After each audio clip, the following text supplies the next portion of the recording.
ہے کہ ایک سردیوں کی رات تہجد کے لیے آپ اٹھے ہیں، تہجد سے فارغ ہوئے تو سوچا باقی وظائف میں لحاف میں بیٹھ کے پڑھتا ہوں، سردی شدید تھی، سوچا باقی وظائف جو ہیں وہ میں لحاف میں بیٹھ کے پڑھتا ہوں۔ تو مصلی سے آئے بستر کی طرف، کیا دیکھا آپ کے بستر پہ ایک بلی سوئی ہوئی۔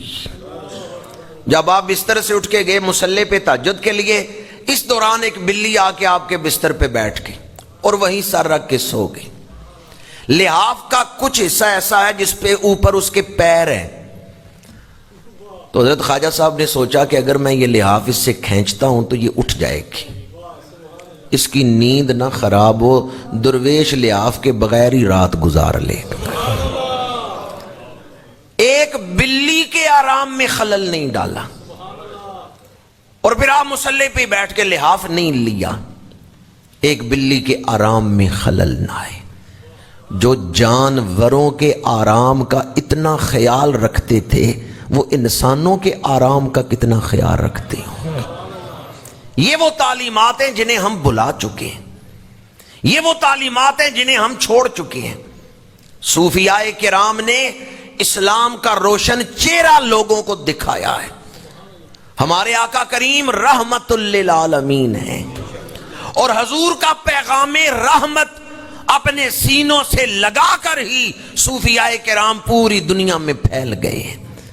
انہوں نے دین رحمت کا پیغام رحمت انسانیت تک پہنچایا ہے۔ حضرت خواجہ باقی باللہ رحمت اللہ تعالی علیہ پھر لحاف نہیں لیا، آپ مصلی پہ بیٹھے رہے، اس سردی میں ٹھٹرتے رہے، ایک جانور کے آرام میں خلل نہ آئے۔ دوسروں کے آرام کا خیال رکھنا۔ جب آپ لاہور سے دلی تشریف لے جا رہے تھے تو آپ گھوڑے پہ بیٹھے ہوئے تھے، سواری کر رہے تھے، راستے میں کیا دیکھا، ایک بوڑھا شخص پیدل چل رہے، سواری روکی، اترے، فرمایا بابا جی میں جوان آدمی ہوں، میں پیدل بھی چل سکتا ہوں، آپ سواری پہ بیٹھ جائیں۔ ان بزرگوں کو نہیں تھا پتا کہ یہ کون ہیں جو مجھے سواری پہ بٹھا رہے ہیں۔ وہ بوڑھا تھا، کمزور شخص تھا، بیٹھ گیا سواری پہ۔ خواجہ صاحب آپ مہار پکڑ کے آگے چل رہے ہیں، کوئی واقف کار آ گئے، انہوں نے منظر دیکھا، حیران ہو کے اس بوڑھے سے کہا کہ تمہیں نہیں پتا کہ ان کو نیچے چلا رہے اور خود اوپر بیٹھے ہوئے ہو؟ خواجہ صاحب نے فرمایا نہیں، یہ میرے مخدوم ہیں، تم ان کو نہیں پہچانتے۔